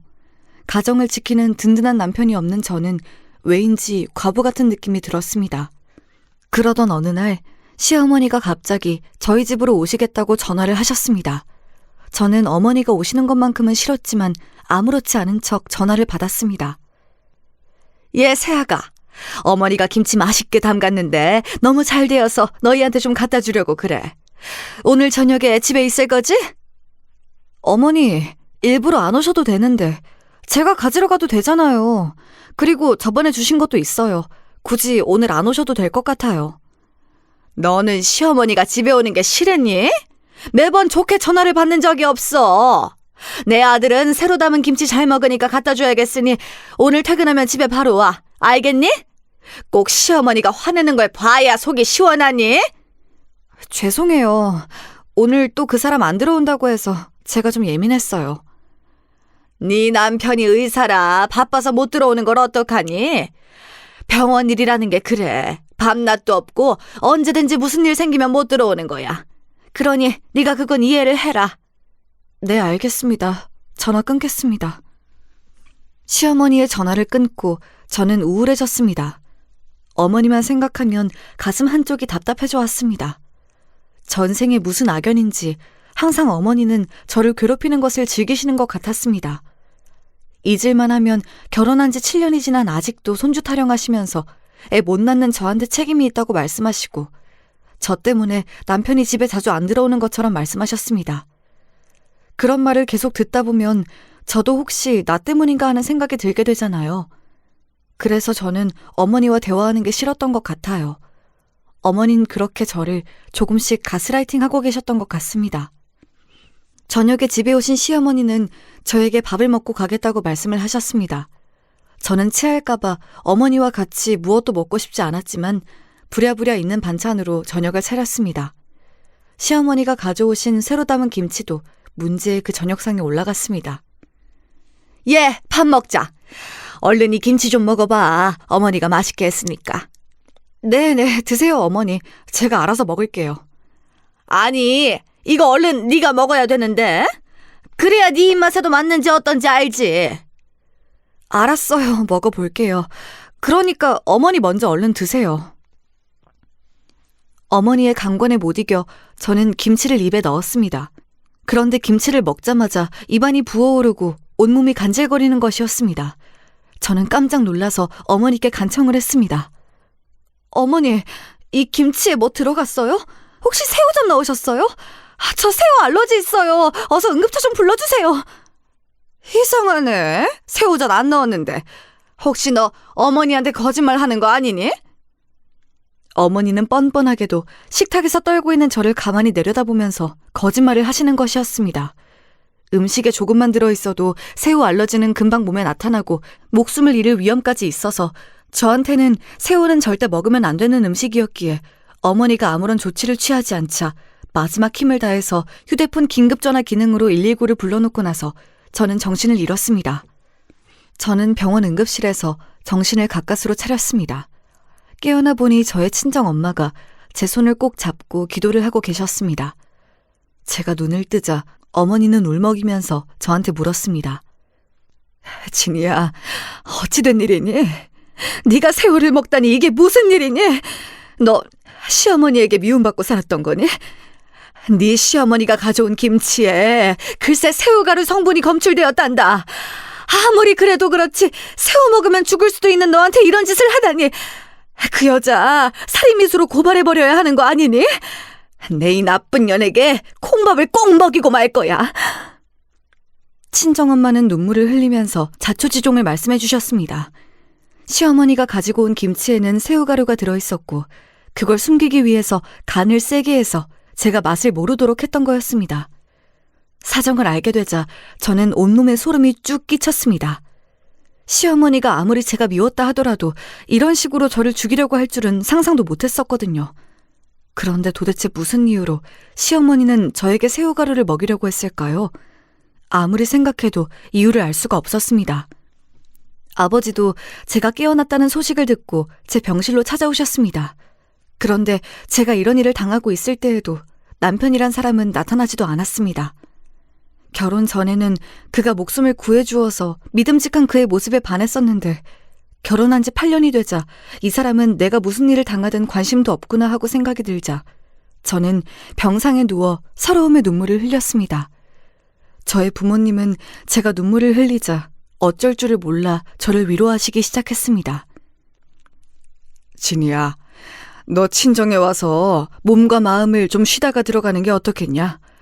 이참에 엄마가 해준 밥도 좀 먹고 이런 일이 있어 음식 조심도 해야 하니 양서방도 네가 친정 갔다고 뭐라고 못할 거 아니냐. 아버지, 그 사람은 제가 집에 있든 없든 상관없을 거예요. 이미 오래전부터 저에게 그 사람은 같이 집을 쓰는 사람일 뿐이니까요. 좋아요. 저도 퇴원하면 친정으로 가고 싶었어요. 그래. 그리고 네 시어머니가 한 짓도 좀 더 캐내야겠다. 그래서 내가 그 여자 꼭 고소하고 말 거니까. 어머니는 엄청 화가 나셨는지 시어머니가 꼭 벌을 받게 할 거라고 몇 번씩 입술을 악물며 말씀하셨습니다. 그리고 그 계획은 갈수록 구체성을 띄어갔습니다. 어머니의 사촌 동생 중에 경찰로 재직하다가 퇴직한 분이 계시다고 하면서 그분에게 부탁하여 제 사건을 수사해달라고 부탁하셨다고 하더라고요. 어머니의 사촌 동생은 경찰 후배에게 부탁하셨고 그분은 시어머니와 남편에게 미행을 붙이셨다고 했습니다. 그런데 제가 친정에 가 있는 동안 시어머니는 병원 근처의 한 아파트에 자주 드나드는 것을 목격했다고 하더라고요. 그 아파트를 조사해보니 남편의 명의로 되어 있었다고 했습니다. 저는 그 말을 듣고 너무나 놀랐습니다. 그 집은 제가 아는 집이었기 때문입니다. 남편이 레지던트였던 시절에 그 집에 몇 번 가본 적이 있었는데 거기는 남편과 같은 과 여자 레지던트가 임시로 빌려서 살고 있던 곳이었습니다. 그 레지던트는 의대 시절부터 남편과 친했다고 하면서 저에게도 스스럼 없이 친구가 되자고 한 여자였습니다. 그때 당시에는 그 여자가 남편과 바람을 피울 거라고는 생각도 못했기 때문에 저는 그 여자와 기꺼이 친구가 되기로 했습니다. 저보다 3살 위인 남편과 같은 나이였기 때문에 저는 그 여자를 언니라고 부르며 신혼 초에는 잘 따르고 남편과 같이 만나 술을 마시고 놀던 사이였습니다.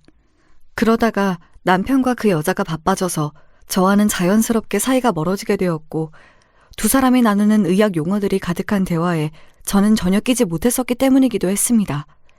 점점 그 여자가 불편해지기 시작했습니다. 사실 남편을 바라보는 그 여자의 눈에서 스치듯 지나는 욕망을 읽어낸 적도 있어서 저는 그 두 사람이 그런 사이라는 것을 어렴풋이 눈치챘을지도 모르지만 그것만큼은 믿고 싶지 않았던 것입니다.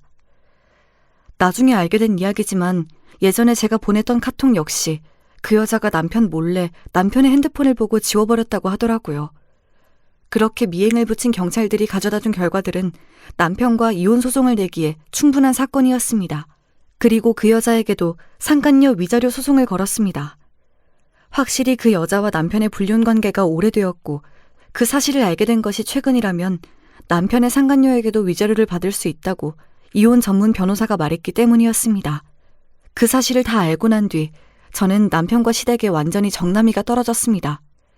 저는 몸이 회복되고 나서 아무도 없는 집에 들어가 화풀이로 닥치는 대로 그릇이며 병들을 깨부쉈고 남편이 나중에 집에 오면 놀라기를 바라며 남편과 저의 행복한 순간이 들어있었던 결혼 사진이 든 액자를 산산히 깨뜨려버렸습니다. 그렇게 집안을 아수라장으로 만든 뒤 저는 짐을 싸서 친정으로 아예 들어와 버렸습니다. 저의 부모님도 남편의 불륜 사실을 알게 되자 펄펄 뛰면서 화를 내셨습니다. 그래, 잘했다. 그딴 양아치 같은 녀석과 그 집안에는 다시 들어가지 말아라. 너의 시어머니도 그렇고 네 남편도 고소해서 손해배상 청구 받아내야겠구나. 손해배상만 해? 어림도 없지. 내 딸 목숨을 위태롭게 한 여잔데 꼭 형사 고발해서 콩밥 먹게 만들어야지. 그런 짓은 살인 미수야. 절대 용서할 수 없어. 그날 저녁 집에 들어온 남편은 온 집안이 엉망진창이 되어 있는 것을 보고 저에게 화가 나서 전화를 걸었습니다. 저는 남편의 전화를 일부러 몇 번 받지 않다가 남편이 카톡을 보낸 것을 보고 전화했습니다. 당신 왜 전화 안 받아? 그리고 집안에 도둑 들었어? 무슨 일이 있었길래 이렇게 엉망진창이 되어 있는 거야? 당신 이 문자 받으면 얼른 집으로 와. 당신이 나한테 무슨 할 말이 있다고 생각해서 전화한 거야? 그 집엔 다시는 안 들어갈 거니까 그렇게 알고 당신은 고소장이나 받을 준비해. 당신도 그 여자도 불륜으로 고발해버릴 거니까. 도대체 누구한테 무슨 말을 들었는데 고소장을 보낸다는 거야? 불륜이라니 무슨 말도 안 되는 소리야? 내가 무슨 잘못을 했는데? 당신이 이렇게 나올 줄 알고 내가 저장해놨지. 이걸 보면 아무 말도 못하게 될 거야. 눈이 있으면 똑똑히 보라고. 뻔뻔하게도 남편은 모르쇠로 밀고 나가기로 한 것 같았습니다. 그런 남편에게 저는 경찰들이 넘겨준 그 여자와 같이 아파트로 웃으며 들어가는 남편의 얼굴이 찍힌 사진을 카톡으로 보냈습니다. 안 봐도 전화기 너머 남편의 얼굴은 백지장처럼 하얗게 질려있을 것이 뻔한 일이었겠지요. 남편은 정말로 당황했는지 갑자기 말을 더듬기 시작했습니다. 도대체 이건 어떻게 알고... 그런데 당신이 생각하는 그런 관계 절대 아니야. 정말이야, 믿어줘. 그 여자한테도 상간녀 소송으로 고소장 보냈으니까 둘이서 잘 입을 맞춰서 말해야 될걸? 너희들 둘 다 내가 콩밥 먹여주고 말 거야. 그러니까 기대하고 있어.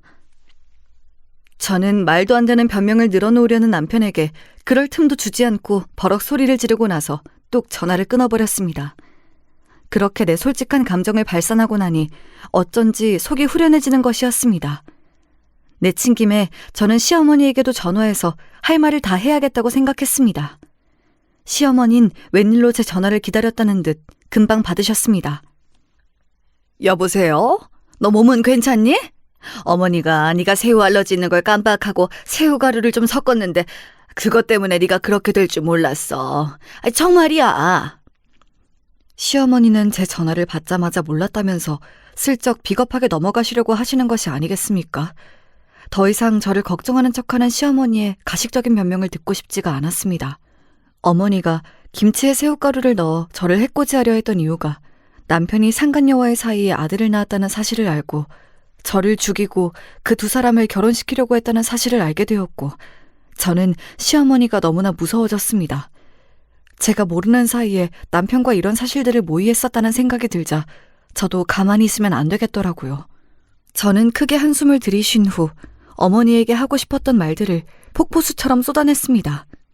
어머니가 처음부터 저를 마음에 안 들어 하신다는 것 잘 알고 있었고요.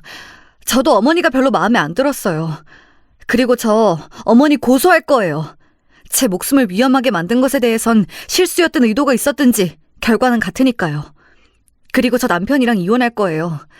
남편도 제가 언니라고 따르던 그 여자랑 바람 피우고 있었던 거 다 드러났고요. 그거 법정 증거로 제출할 거예요. 알고 있었죠? 그 사람 두 집 살림하고 있었던 거. 그리고 저요. 어머니가 그 집에 우리 집보다 더 뻔질나게 드나들었다는 것도 알아요. 이제 다시는 볼 일도 없고 합의 따위는 꿈도 꾸지 마세요. 아시겠어요?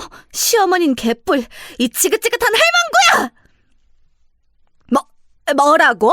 할망구라니 이게 미쳤나? 어디서 본데 없이 어머니한테 대들어? 누가 말 그렇게 싸가지 없이 하라고 가르쳤니? 됐고요. 이제 다신 전화하지 마세요. 저 남편하고 어머니 연락처 다 삭제할 거니까 그렇게 하세요. 자꾸 전화해서 귀찮게 굴면 어머니도 정말 콩밥 먹게 되실 거예요. 저는 할 말을 다 하고 나서 불이 나게 전화를 끊어버렸습니다. 시어머니는 제가 전화를 끊자마자 몇 번이고 제 다이얼을 눌러서 저에게 반격을 하고 싶으셨던 것 같지만 저는 그 전화를 모두 일일이 차단해버리고 말았습니다. 이렇게 할 말을 다 쏟아내고 나니 10년 묵었던 체중이 훅 내려가는 것이었습니다. 이제까지 시댁 눈치 보느라 못했던 말들이 생각보다 많이 쌓여 있었던 것 같습니다. 저는 시원하게 한바탕 웃어버렸습니다. 하지만 그렇게 웃고 나자 곧 허무한 감정이 밀려왔습니다. 제 눈에는 어느새 뜨거운 눈물이 흘러내렸습니다. 그날 저는 눈이 퉁퉁 붓도록 울면서 방에서 한 번도 나오지 않았습니다. 그러다가 지쳐서 잠이 들었습니다. 다음날 제가 늦잠을 실컷 즐기고 있는데 또 전화벨이 울렸습니다. 그 누구인지 확인하니 남편의 상간녀의 전화였습니다. 제가 보낸 고소장이 그 집으로 들어간 모양이었습니다. 저는 그 나쁜 년의 전화를 받았습니다. 전화를 받자마자 분노에 찬 그 여자의 목소리가 들려왔습니다. 야! 너 도대체 무슨 수작이야? 미쳤어? 내가 니네 남편이랑 무슨 바람을 폈다고 이래? 증거도 없으면서 소장이라니 무슨 말도 안 되는 소리야? 난 절대 그런 적 없으니까 어서 취소해. 이거 해결 안 하면 나 너 명예훼손으로 고소할 거야? 왜? 네가 해놓고 안 믿어진다고? 그러지 말고 만나서 네 눈으로 똑똑히 보면 그땐 아무 말도 못하겠지. 병원 앞에 카페로 나와.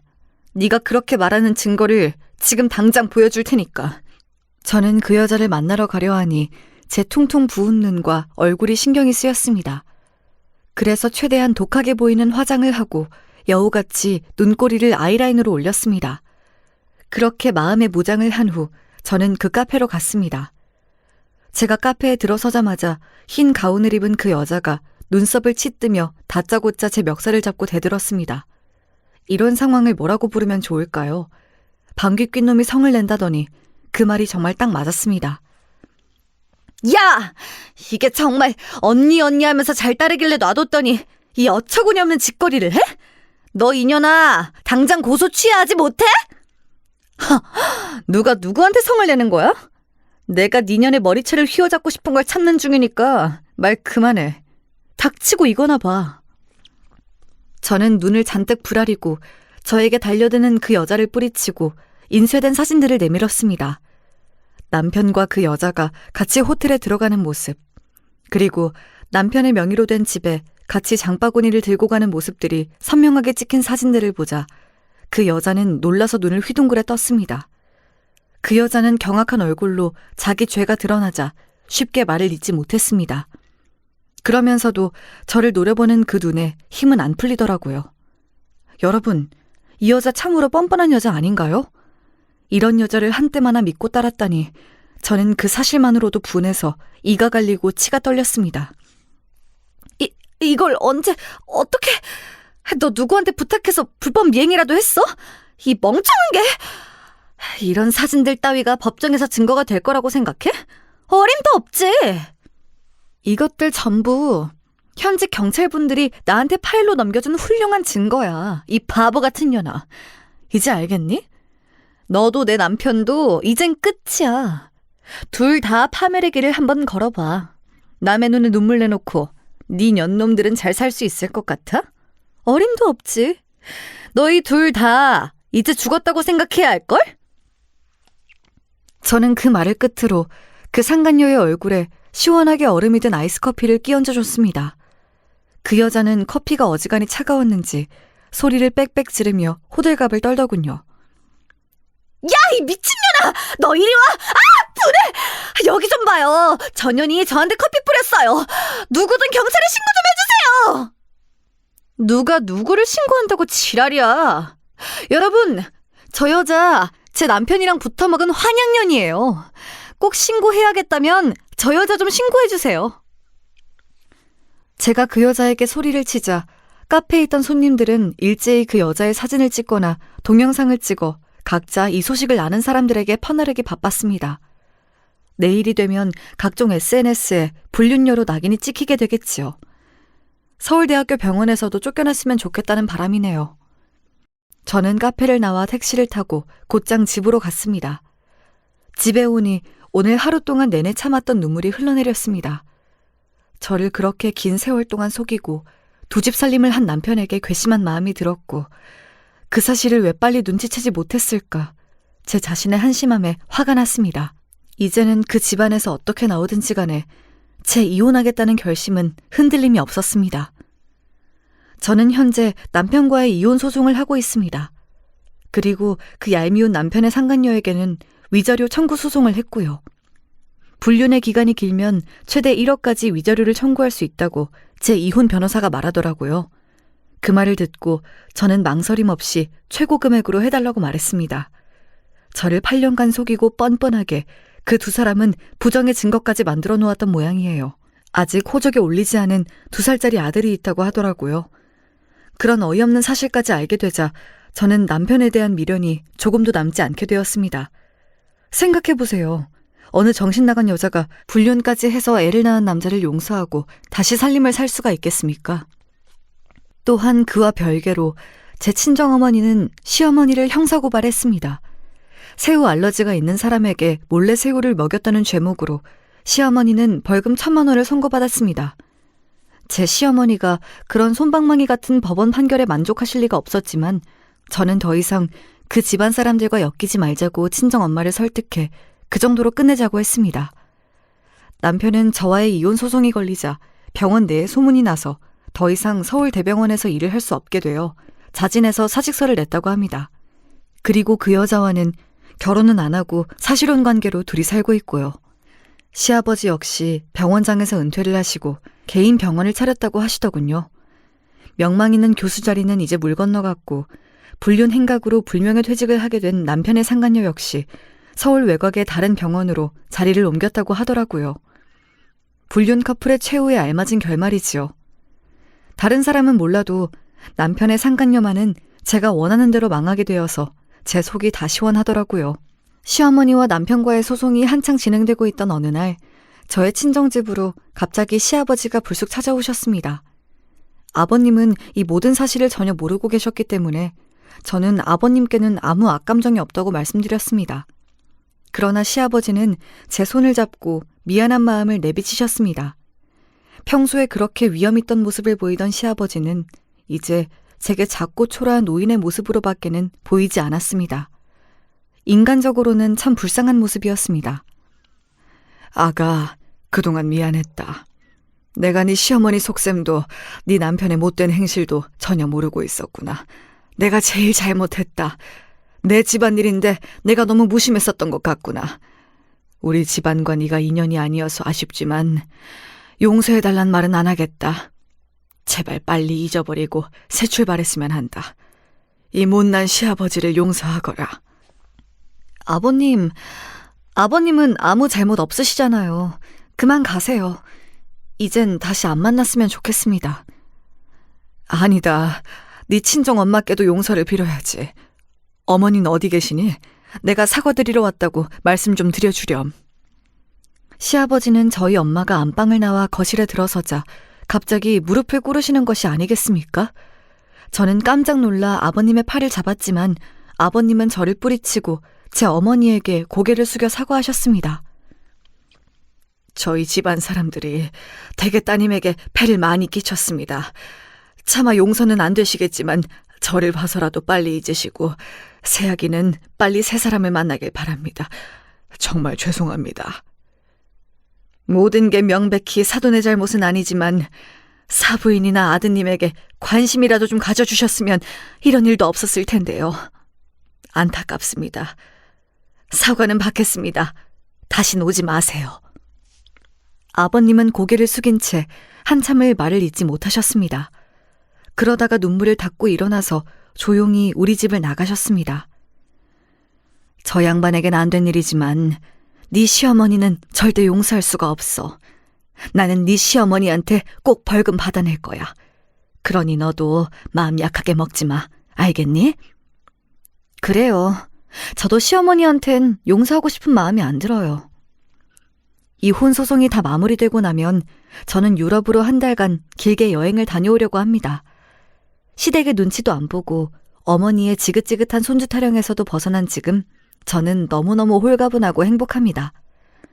남편의 외도가 아니었더라도 저희 부부는 어차피 사랑이 식어 결국 이혼을 하게 될 수순이었던 것 같습니다. 여러분, 여자는 자기를 더 좋아해주는 남자를 만나야 행복한 것 같습니다. 저는 그 사실을 이제야 깨닫게 되었습니다. 제게 만약 다음 인연이 있다면 제 소원은 저를 2배 이상 좋아해주는 남자를 만나는 것입니다. 물론 저도 그 사람을 당연히 사랑하겠지만 말이죠. 하지만 당분간은 남자도 만나고 싶지 않고 그냥 혼자가 된 나를 오롯이 돌아보는 여행을 하고 싶습니다. 여러분, 제 이야기 어떠셨나요? 오늘 제가 해드린 이야기를 잘 참고하셔서 앞으로 여러분도 이성을 만날 때 온전히 자기 자신만 사랑해주는 사람을 만나세요. 그리고 가족이라고 다 마음 놓고 믿으시면 안 됩니다. 자기 몸은 자기가 지켜야죠. 저는 이번 사건을 겪으면서 더욱더 식생활을 조심해야겠다고 생각했고 정기적으로 병원 검진도 받으려고 합니다. 앞으로는 사람을 만날 때도 신중을 기할 것이고 제 알러지 체질도 다 인정해주고 같이 신경 써주는 남자를 만났으면 좋겠습니다. 저의 이야기는 여기까지입니다. 여러분, 항상 건강하시고 행복하시길 바랍니다. 그럼 안녕히 계세요.